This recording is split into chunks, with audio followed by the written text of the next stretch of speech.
Би тэр зөвхөн энэ санхүү төсөв гэсэн хэсгээр бид нэр санал гаргана шүү дээ. Тэгээ би тэр татврын ерөнхий хууль, аж ахуйн нэгжийн урлагийн албан татврын хууль, хөрхөн урлагийн албан татврын хуулийн шинжилсэн найруулга гэдэг. Энийг нэмэлт өөрчлөлтийн байдлаар саналаа хөрвүүлмээр ах юм. Ийм зарчмын саналтай. Тэгээд дээрээс нь хуулийн хорон дээр ярих юм байгаа. Энэ манай яамт хамгийн газарт ажиллаж байгаа хүмүүс ер нь одоо мөрдөж байгаа хуулийг уншдаг юм уншдаг юм. Өөр гайхаад сууж яана л да. Шинжилсэн найруулга гэдэг үгэн дээр бичгийн тулд бол одоо мөрдөж байгаа хуулийг уншсан байх шаардлагатай байд юм шүү дээ. Тэгээ мэддэг хүмүүс нь хүртэл шинжилсэн найруулга гэж юм оруулж ирээд байхаар би гайхаад байх юм. Тэр шүүхийн шинжилгээний гэх мэтийн хууль байна л да, энэ хуулийн яамны эрхлэх асуудлын хүрээнд.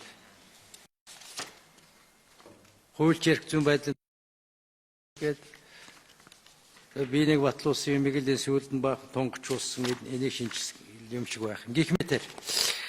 Тэгээ гол нь бол миний хэлэх гэсэн санаа бол энэ хуулийн тогтвортой байдлыг хангах асуудал байгаа юм да. Нэг их хурл гарч ирээд бүгдийн тонгочул шинжилдэг. Тэгээд арай гэж нэг хуулийн ойлголт хөрсөн дээр сууж яж чадал дараачих нь гарч ирэл өнгөчж хаяал.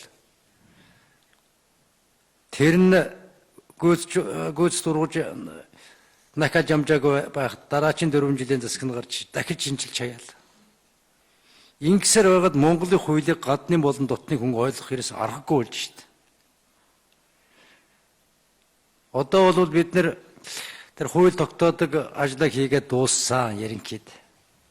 Одоо энэ хуулийн мөрдөлтийг хэвчүүлэх мөрдөлтийг хангах тал дээр нь өлөө бол да. Өнөөдөр их хурл засгийн газар жишээ нь энэ гайлын аж ахуйн нэгжийн урлагийн албан татврын хуулийг шинжлэх тухай бус энэ хуулийн хэрэгжилт ямар байна вэ гэдгийг салам өчрөөр нь яриад сууж явах ёстой юм л да. Энэ их хурл гэхдээ дандаа хууль тогтоож яадаг өөр хийх ажилгүй гэж хүмүүс ойлгод юм шиг байна. Ялангуяа шинээр албан тушаал авсан хүмүүс. Их хурлч нь хийх ёстой нэг гол ажил нь бол гарсан хуулийнхаа хэрэгжилтийг зохион байгуулах, хянах. Ийм ажил бидний эрх төрөмжил, энэ төрөмжилдэг сайн хийх ёстой болов гэж би ойлгоод байгаа шүү дээ. Гол ажил энэ. Одоо бол тэгсэн бол Хүрлбаатар даргын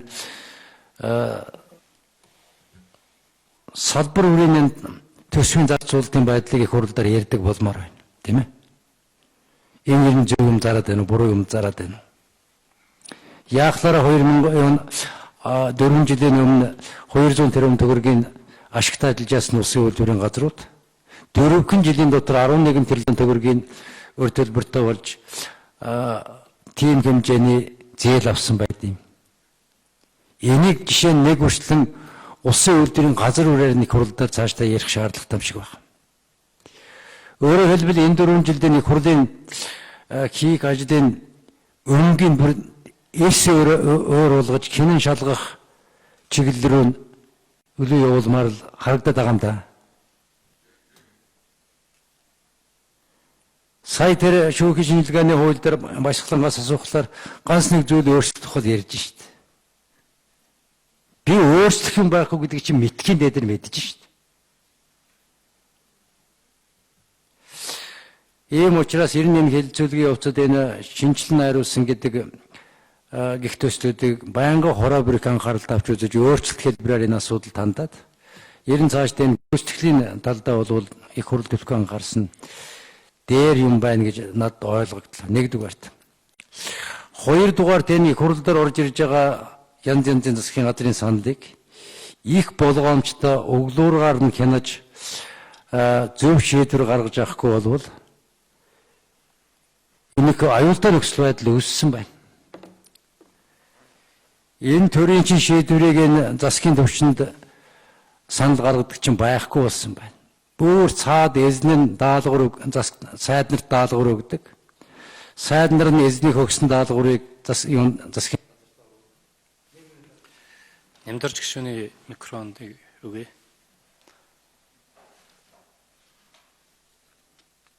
Тэгээд засгийн газарт сайд нарын санал оруулдаг. Засгийн газар нь тэрийг сайн үзэж чадлагүй дутуу zulмыг хандаад их хурл санал оруулж ирдэг. Их хурл нь яг тэрийгээр нь шийдвэр гаргадаг. Ийм захиалгат шийдвэр гаргах төвчний юм бол энэ өнгөрсөн 4 жил их явсан байна да. Би энийг яриад байгаа юм биш. Маш тодорхой баримтандар тулгуурлаж тэгээ ерөнхий том дүнгийн харахаар ийм юм болсон нь өдрөөс өдөрт баримтаас баримтаар батлагдаад байгаа учраас би энэ асуудлыг хөндөж ярьж байгаа. Хуулийн яамныхан та нар энэ засгийн газарт гарах шийдвэрийн эцсийн гар үсэг зурдаг ийм яам баясгалан та нар. Энэ яамдаас орж ирж байгаа санал дээр хуулийн болгоомжтой хандаж зөвшөөрөл өгөхгүй болвол энэ улс чинь биш болсон байх шүү. Биш болсон байх шүү. Одоо энэ 35 км төмөр замын хүлээж авах акт нь үйлдэгдээгүй байхад тэр төмөр замыг хүлээж аваагүй байхад Векслер 200 тэрбум төгрөгөл нэг компанид өгчихсөн байна шүү дээ. Сая тэр их хурлын шийдвэр гараад нөгөө төсвийн тодтголын үеэр дараа нь Эрдэнэтийн шалгалт руу ороод янз янзын баримт төчгөд цуглуулад байсан чинь тэр төмөр замыг хүлээж авсан баримт байхгүй. Ийм болчих гэж. Тэгээд надад төрсэн сэтгэл юу байна уу гэхлээр ерөөсөө энэ хямх механизм дээд зэрэгээр чангалахгүй болвол ийм захиалгатай шийдвэрүүд болвол цаашаа гарах үе таалга нэгдсэн байх шүү. Өмнө нь тийм байгаагүй маа учиртай байсан. Тэгээ хуулийн яамныхан та нар энэ юм сайн үзэж яаж үндсэн баримт төчгийн яамд энэ үзэж яаж энэ санал манал өгдөг хэлбэрлөгөө шилжихгүй болвол энэ бүр хурлын үе таалгууд цэлийтэл нэгдсэн байх шүү. Энийг сайн үзээрэй та нар.